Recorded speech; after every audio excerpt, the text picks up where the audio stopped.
Baik, shalom. Sekali lagi shalom. Puji akan nama Tuhan. Kita bersyukur buat kesempatan yang indah di mana kita hari ini bertanggal berapa ini? 7 ya. Oke, November tahun 2021. Dan tema kita bulan ini kita akan bicara dengan satu kata, sabar. Katakan kiri kanan, sabar. Haleluya. Baik. Kata sabar menjadi apa ya? Sesuatu yang istilah orang Ambon bilang agak sedikit lucu. Tapi baik, kita akan belajar bersama kata sabar. Dalam beberapa terjemahan ada yang mendefinisikannya begini, sabar artinya tahan menghadapi cobaan, tidak lekas marah, tidak lekas putus asa, tidak lekas patah hati. Nah, ada juga yang kemudian menambahkan definisi sabar, hidup yang kemudian dikatakan tidak tergesa-gesa, tidak terburu-buru nafsu, dalam segala hal dia akan pikir panjang. Jadi dari kalimat-kalimat atau dari kata-kata ini kemudian ada satu terjemahan yang menurut saya kemudian dari terjemahan itu didefinisikannya secara lengkap dalam beberapa bait atau beberapa kalimat yang menarik menurut saya, dan saudara ikuti bagian ini. Dikatakan begini, sabar adalah suatu sikap menahan emosi dan keinginan serta bertahan dalam situasi sulit dengan tidak mengeluh. Sabar merupakan kemampuan mengendalikan diri yang juga dipandang sebagai sikap yang mempunyai nilai tinggi dan mencerminkan kekokohan jiwa orang yang memilikinya. Jadi kalau Bapak Ibu Saudara perhatikan definisi sabar, maka memungkinkan sebuah pertanyaan besar. Beta ini di posisi mana ini? Beta ini ada pada tempat yang mana? Karena ternyata sabar tidak hanya ditempatkan pada sebuah tempat saja. Ternyata sabar ada pada segala keadaan, ada pada setiap tempat, ada pada setiap situasi, ada pada setiap keadaan. Jadi kita tidak hanya sabar yang orang katakan sabar menunggu, bukan di situ itu, di situasi itu saja. Sekali lagi, sabar ada pada segala keadaan, ada pada segala situasi, ada pada segala tempat. Dan ini menarik untuk kemudian kita belajar bersama. Ada kata bijaknya begini, jadikan kesabaran sebagai penolong ketika menghadapi masalah. Amin. Jadikan kesabaran sebagai penolong ketika menghadapi masalah. Terkadang sabar akan membawa jalan untuk menjawab semua permasalahan. Sekali lagi, kadangkala sabar menjadi solusi terbaik menghadapi situasi-situasi berat. Sabar adalah salah satu ciri dari kasih, tetapi juga salah satu buah roh. Dalam 1 Korintus pasal 13 ayat 4 dikatakan kasih itu apa saudara? Sabar. Katakan kiri kanan, kasih itu sabar. Haleluya. Kalau tidak sabar itu bukan kasih. Katakan juga saudara.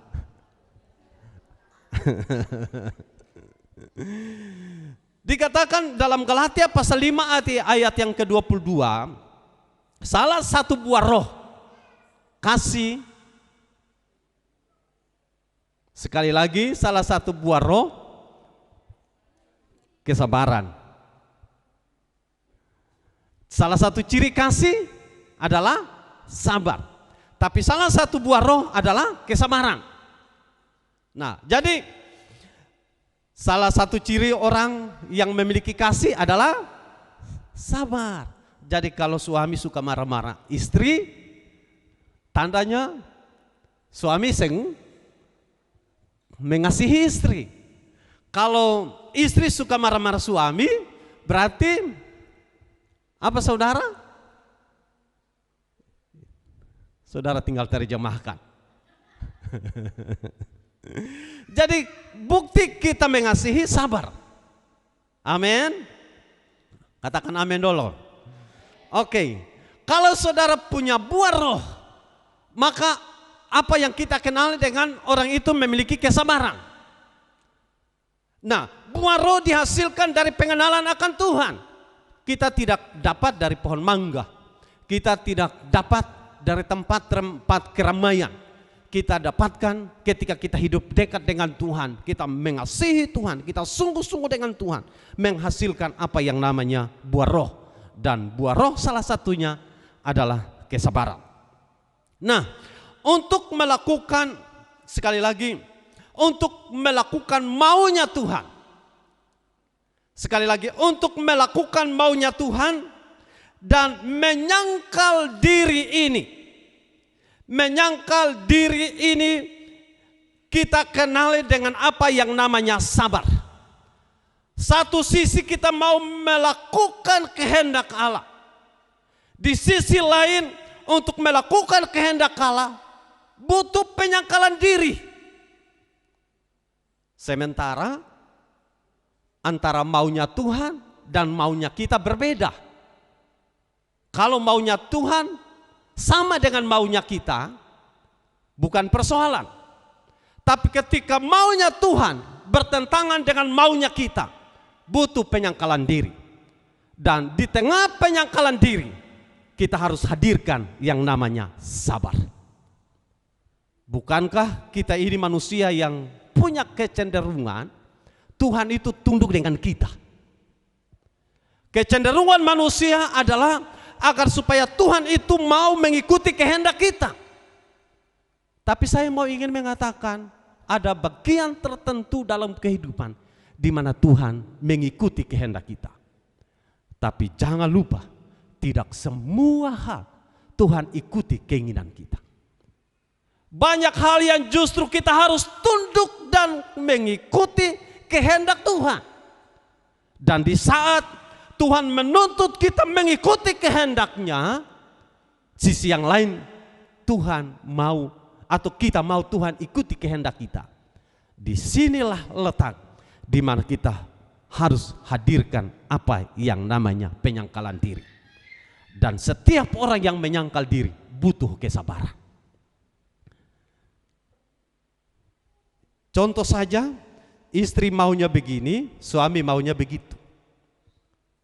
Kalau dua-duanya mau berdiri pada maunya masing-masing, tidak akan ada titik temu di sana.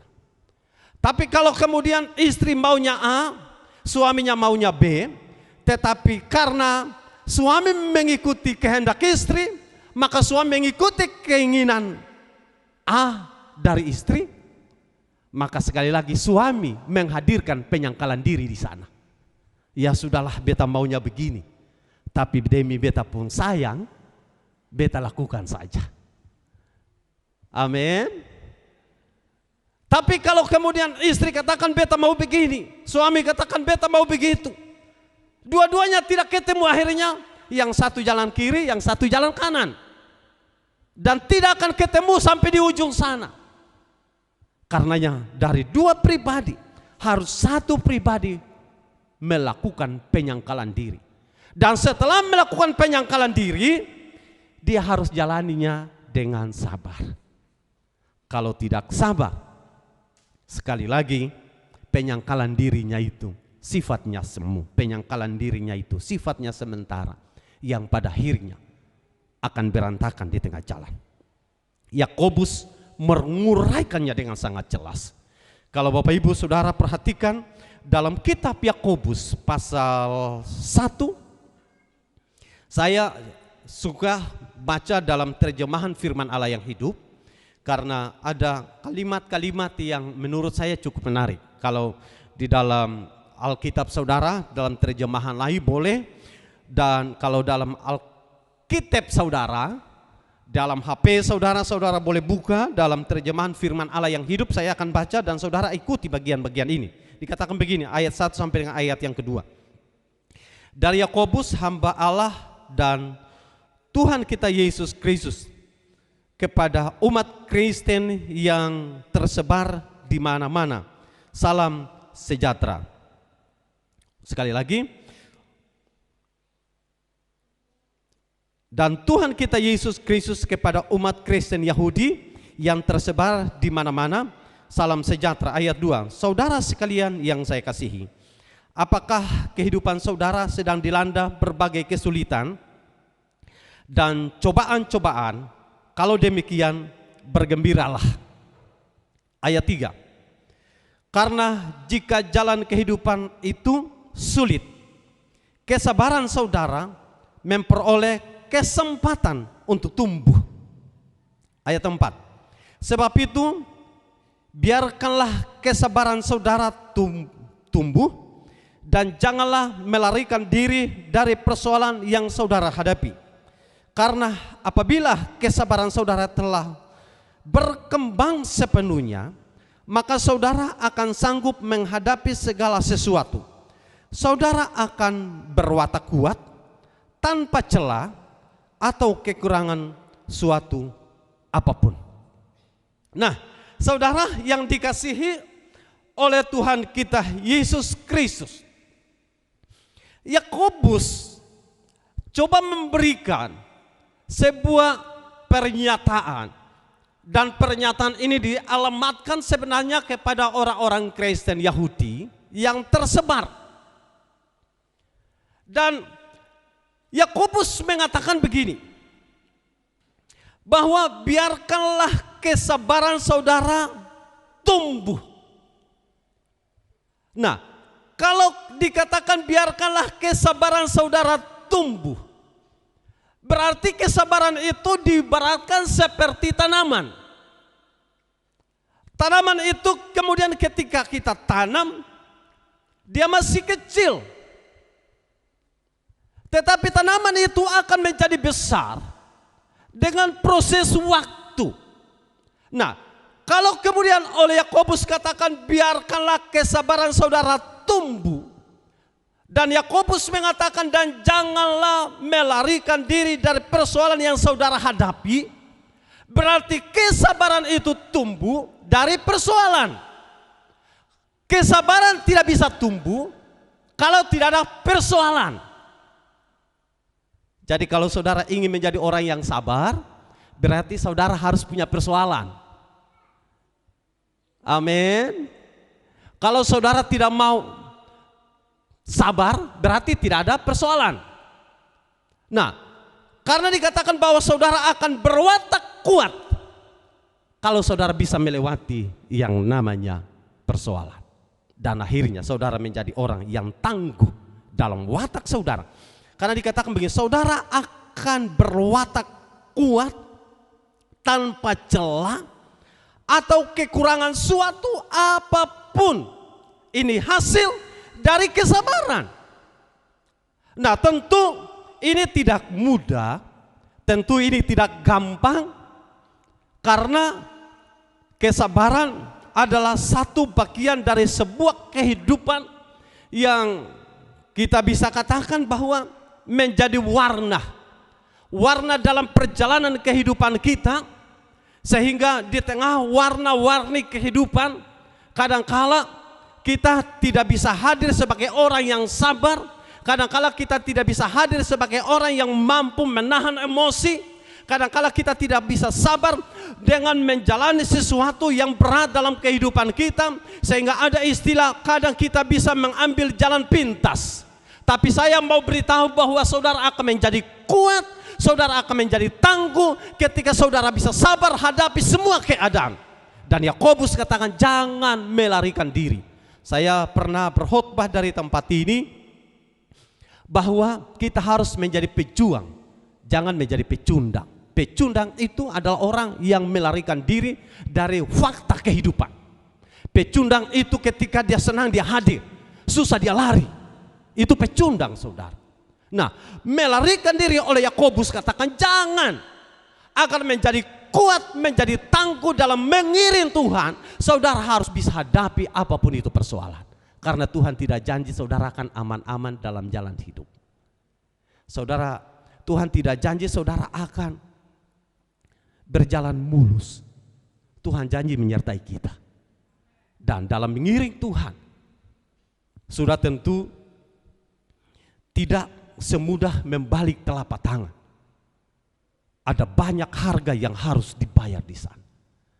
Ada banyak hal harus kita taruh di sana. Dalam mengiring Tuhan, contoh saja, kadang-kala ada kesenangan pribadi kita harus abaikan. Kadang-kala ada kesempatan indah di mana kita harus abaikan untuk sebuah kehidupan bersama dengan teman-teman, dengan pekerjaan, dengan aktivitas, dengan hobi-hobi kita abaikan semua itu, saudara. Hanya untuk apa, saudara? Hanya untuk bagaimana kita hidup menyenangkan Tuhan. Hari Minggu saya sudah sampaikan bagi kita semua bahwa sudah tentu waktu di mana kita hidup ini terlalu singkat.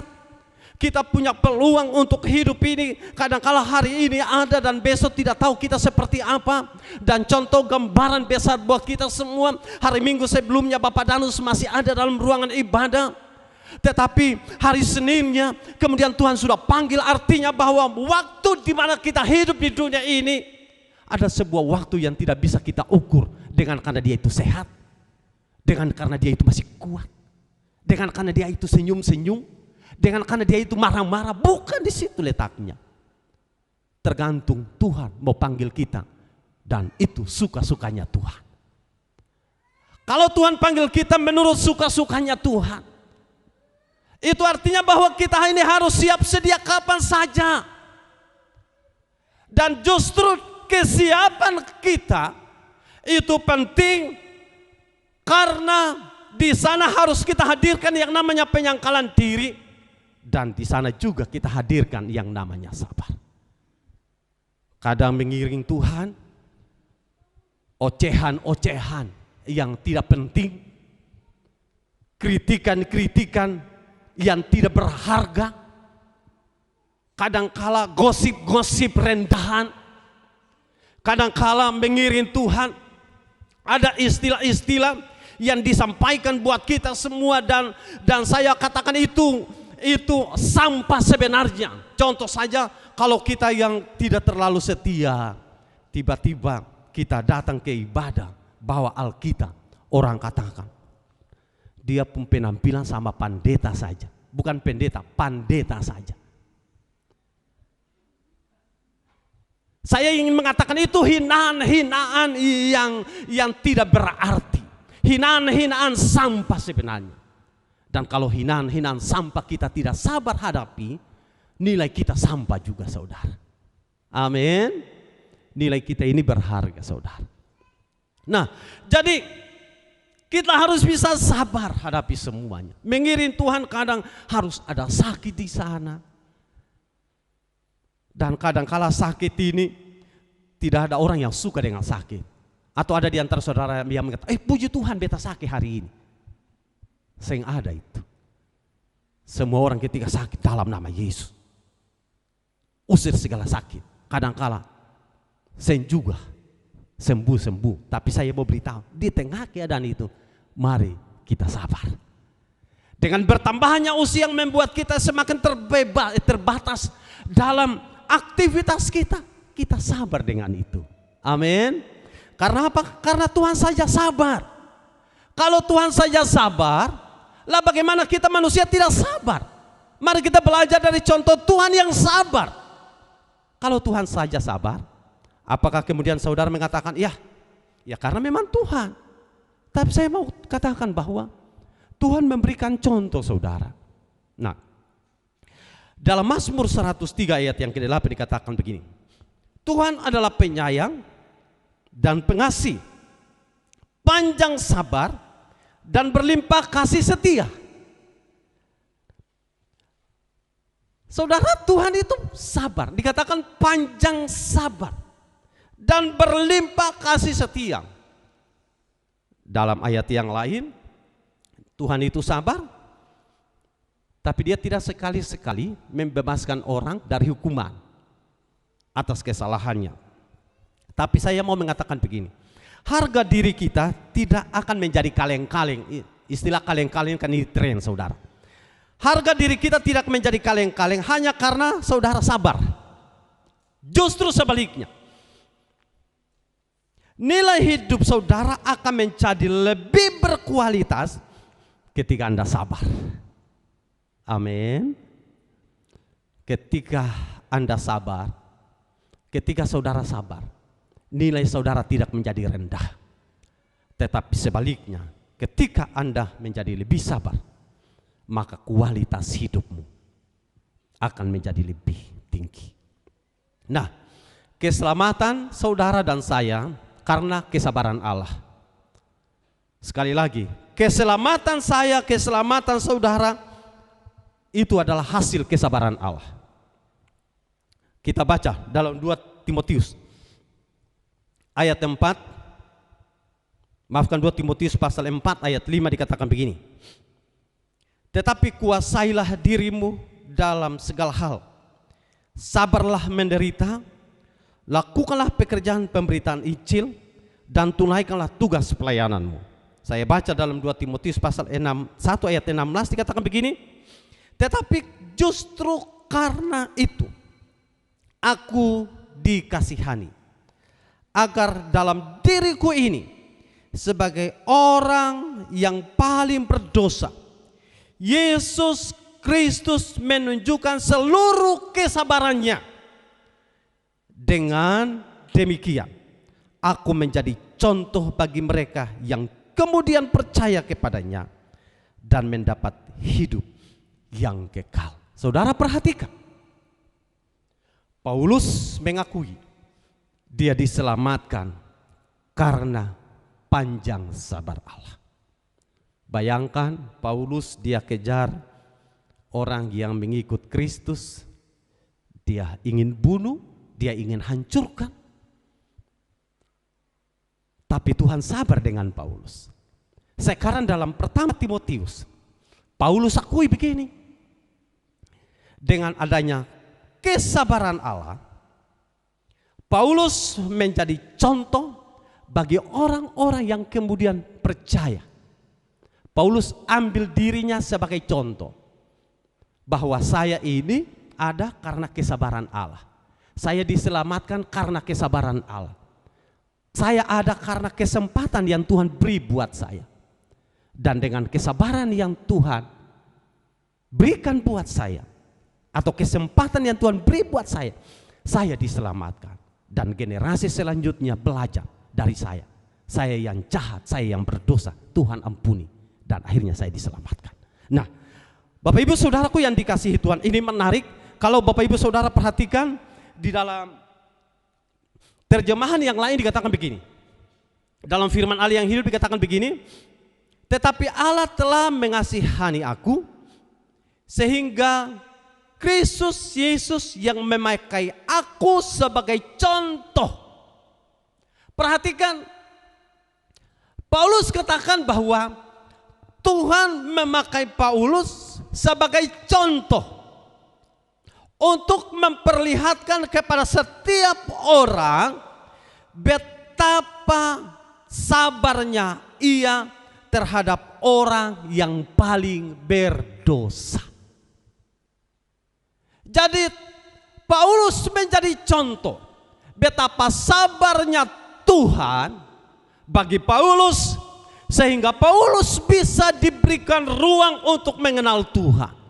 Bayangkan kalau Tuhan tidak sabar dengan Paulus dan Tuhan hukum Paulus, berarti akan catatan Alkitab pasti beda. Perjanjian baru banyak ditulis oleh Paulus. Dan pemikiran saya berkata begini, andaikan Tuhan tidak sabar dengan Paulus, maka kitab Roma, Korintus, Galatia, Efesus, Filipi, Kolose, dan selanjutnya tidak akan ada di dalam Alkitab. Kenapa? Karena Tuhan sudah hukum mati Paulus. Tetapi tidak. Paulus memberikan ruang. Tuhan memberikan kepada Paulus, maksud saya, ruang agar supaya Paulus bertobat. Saya menyadari bahwa kita hidup ini tidak dua kali, saudara. Hari ini kita hidup, ada istilah, ada orang mati bangkit, saudara. Ceritanya beda, tapi menurut saya hidup kita ini sekali, kesempatan di mana hidup sekali. Waktu di mana kita hidup menggunakan setiap kesempatan sekali. Dan artinya apa? Setiap momen dalam hidup, mari kita maksimalkan itu untuk kemuliaan Tuhan. Setiap kesempatan, setiap waktu, itu adalah anugerah. Mari kiranya kita semua belajar seperti apa yang disampaikan oleh Paulus kepada Timotius. Dia dengan sungguh mengatakan ayat yang sama dalam terjemahan yang lain. Saya baca begini. Justru karena dosa saya, itulah saya dikasihani dan diampuni. Supaya melalui saya orang-orang bisa melihat kesabaran Kristus Yesus yang luar biasa. Kesabaran Yesus yang luar biasa. Jadi Kristus sudah menunjukkan kesabarannya kepada saya supaya saya menjadi contoh bagi orang-orang yang mau percaya kepadanya dan memperoleh hidup yang selama-lamanya. Jadi Kristus memberikan teladan dan contoh. Kristus saja sabar menunggu keselamatan yang ditanggapi oleh saya dan saudara. Keselamatan itu sudah ada, cuma kadangkala kita ini mengeraskan hati. Keselamatan itu sudah tersedia, sarana keselamatan itu sudah tersedia, tapi kita kadangkala memberontak dengan Allah dan tidak mau menerima tawaran keselamatan itu. Bukan keselamatan belum ada, sudah ada dengan kematian Kristus, keselamatan tercurah buat saya dan saudara. Tetapi ketika kita responi keselamatan, keselamatan menjadi bagian bagi kita semua. Dan Paulus menyadari bahwa kesabaran Kristus yang kalau kemudian kita melihat dari kisah kematian Kristus, kesabarannya teruji di sana. Kristus sabar menanggung penderitaan. Kristus sanggup menanggung olokan. Kristus sabar menanggung hinaan. Dia melihat saya dan saudara lebih berharga dibanding olokan, hinaan, sindiran, dan penderitaan secara fisik. Kristus tidak mau menggantikan kenyamanannya. Kristus tidak mau menggantikan semua hal hanya untuk kesenangannya. Tidak. Kristus rela menerima hinaan. Kristus rela menerima olokan, cacian, penderitaan, tangan, kaki dipaku. Penderitaan fisik, saya bisa katakan tidak ada bandingnya. Semua dia lakukan karena dia mengasihi saya dan saudara. Dia sabar menanggung semuanya. Karenanya apa yang tadi saya katakan, olokan, hinaan, sindiran, sejak awal sudah saya tadi katakan, itu adalah sampah. Itu nilainya rendah. Itu tidak berharga dibanding Kristus memandang saya dan saudara berharga di mata Tuhan. Karena kita berharga di mata Tuhan, Kristus rela lakukan apa saja. Nah, dalam mengiring Tuhan, kita sabar. Karena saya tahu sabar itu memang sulit kita temukan. Sabar itu sulit untuk bertahan dalam kehidupan kita. Tetapi Tuhan menuntut sabar dari saya dan saudara untuk mengiring Tuhan. Karena dikatakan begini, ada orang yang dikatakan sebagai pahlawan olahraga. Ada yang namanya pahlawan nasional. Ada yang dikenal dengan namanya pahlawan perang. Ada yang dikatakan sebagai patriot. Tetapi juga ada yang namanya pahlawan iman. Pahlawan iman itu didapatkan karena orang itu sabar. Amsal mengatakan begini. Amsal 16 ayat 32. Orang yang sabar melebihi seorang pahlawan. Sekali lagi, orang yang sabar melebihi seorang pahlawan. Dan apa yang sudah tadi saya katakan, kadang-kala kita mengkategorikan, biasanya kalau para atlet mereka menang olimpiade, mereka pulang ke Indonesia, mereka diarak-arak, mereka sebagai pahlawan olahraga. Kalau seorang yang bisa berhasil membebaskan seorang dari sandra orang-orang teroris dan dia berjasa menyelamatkan, dia dianggap sebagai pahlawan. Indonesia dikenal ada yang namanya pahlawan nasional karena mereka berjuang mempertahankan atau merebut negara Republik Indonesia dari perbudakan, dari penjajahan. Tapi dikatakan Alkitab, orang sabar melebihi pahlawan. Kenapa saudara? Orang sabar melebihi seorang pahlawan. Karena ditemukan bahwa sabar menghasilkan banyak hal. Sabar menghadirkan kualitas sebuah kehidupan. Dan di dalam Kristus, Kristus sendiri sudah menunjukkan bukti kesabarannya. Dan kesabarannya menghasilkan keselamatan saya dan saudara. Kesabarannya menciptakan sesuatu yang hebat. Dan saya dan saudara ada hari ini karena bukti kesabaran Tuhan.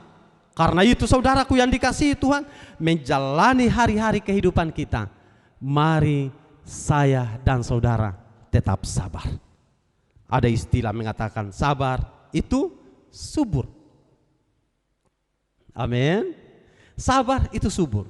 Nah, saya tidak sedang mengambil konteks demikian, tapi saya hanya mau ingin mengatakan bahwa kualitas kehidupan kita selalu diukur dari sabar. Saya suka saudara memperhatikan ada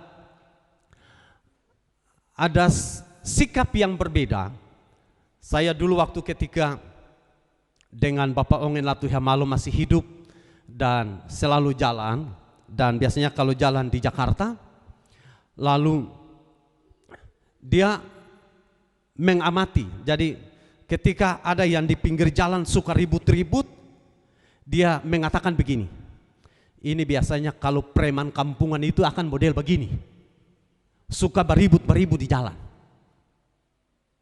Lalu kemudian saya katakan, kalau preman profesional, mereka biasanya lebih tenang.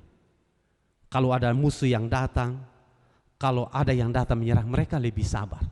Kalau ada orang yang mereka tidak sukai, mereka tidak ngambu-ngambu di muka. Mereka tenang-tenang dekati. Dan biasanya ketika mereka tenang, semakin tenang, itu tanda mereka semakin emosi.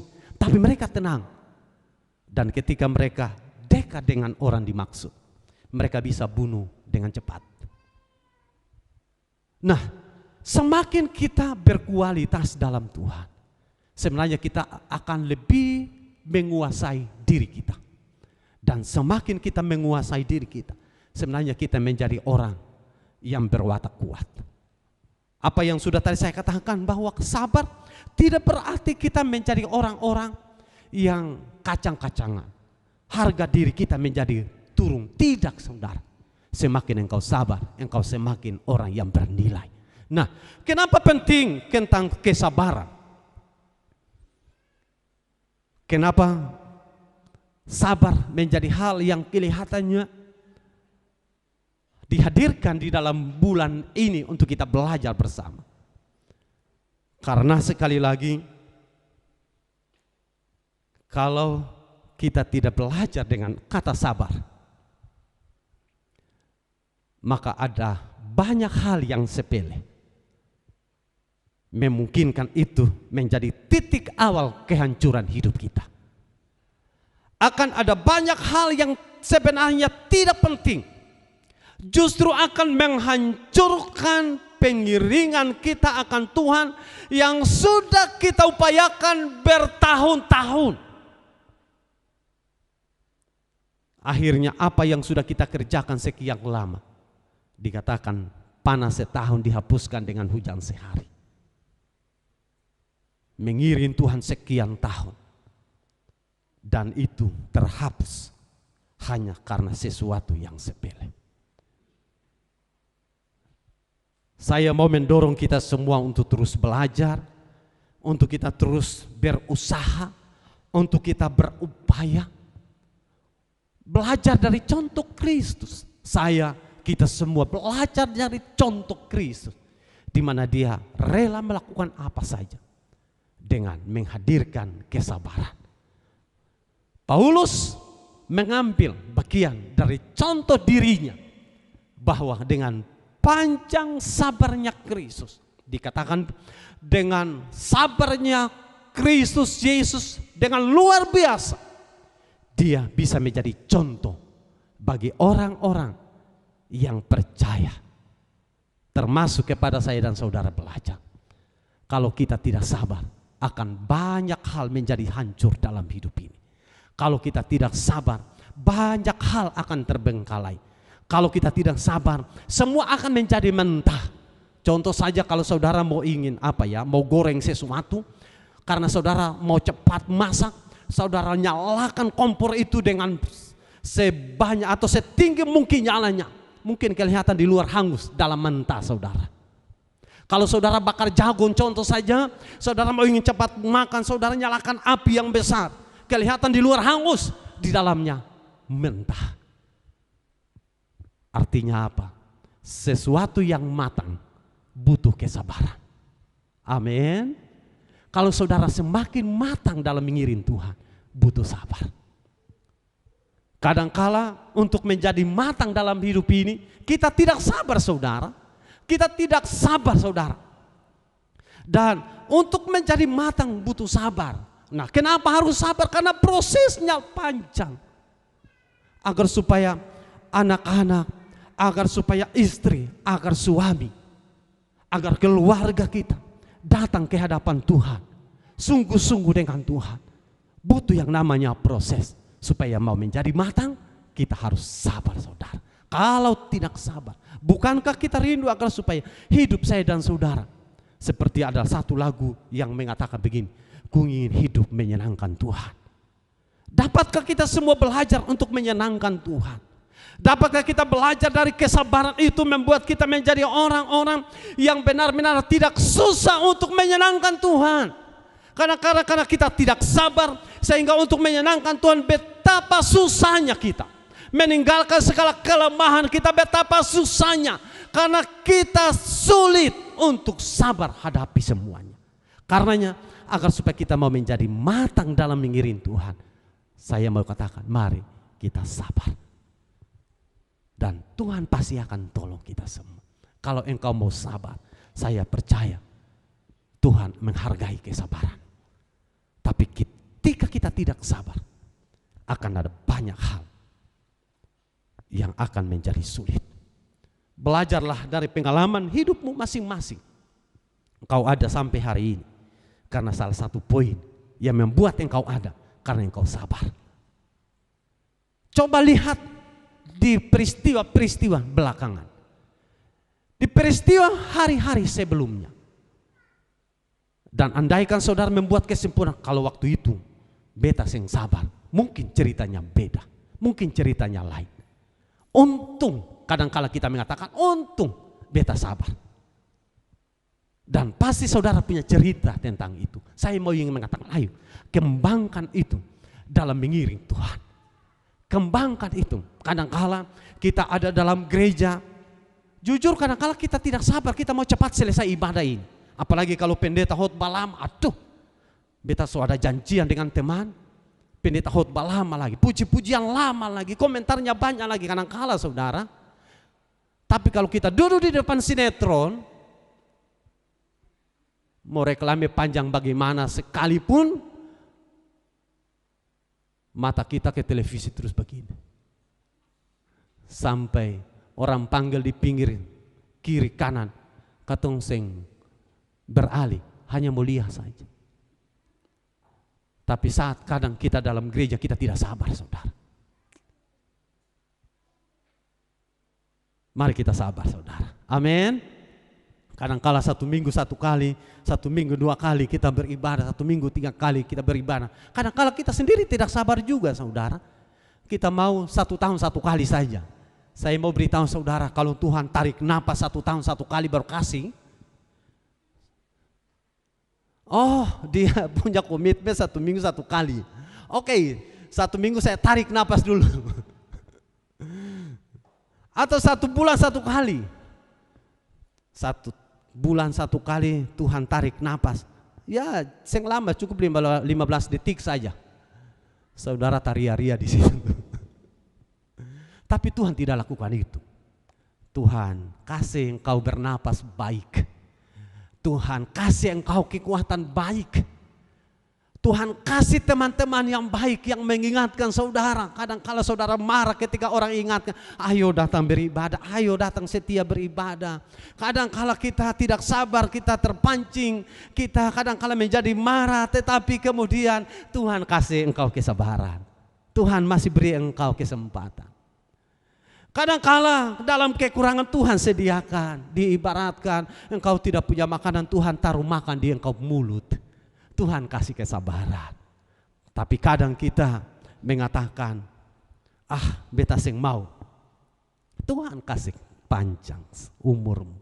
Tuhan kasih engkau. Istilah layang-layang, kasih lanjar dulu. Betapa Tuhan baik. Kalau engkau ada hari ini, itu tanda Tuhan itu sabar bagi saudara dan saya. Dan karenanya, mari kita menjadi pribadi menilai Tuhan. Mari kita menjadi pribadi yang mengerti kehendak Tuhan. Mari kita menjadi pribadi yang memahami maksud Allah buat saya dan saudara. Supaya apa? Setiap musim kehidupan kita maknai sebagai bagian dari anugerah Allah. Dan kalau setiap musim kehidupan sebagai bagian dari anugerah Allah, maka kita akan sabar hadapi semuanya dengan mengatakan begini, saya ada hari ini karena Tuhan mau saya ingin hidup lebih baik lagi. Saya ada hari ini supaya saya bisa menyenangkan Tuhan. Saya ada hari ini supaya saya bisa menyenangkan orang yang lain. Supaya saya ini bisa bermanfaat buat suami, buat istri, buat anak-anak, buat tetangga, buat siapapun. Saya ini bisa berharga buat orang lain. Sehingga waktu kehidupan saya yang begitu singkat, orang lain diberkati lewat saya. Seperti apa yang dialami oleh Paulus.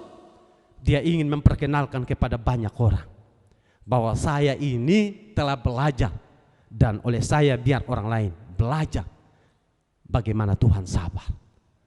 Kiranya Tuhan akan tolong kita semua lewat kebenaran firman Tuhan pada kesempatan hari ini.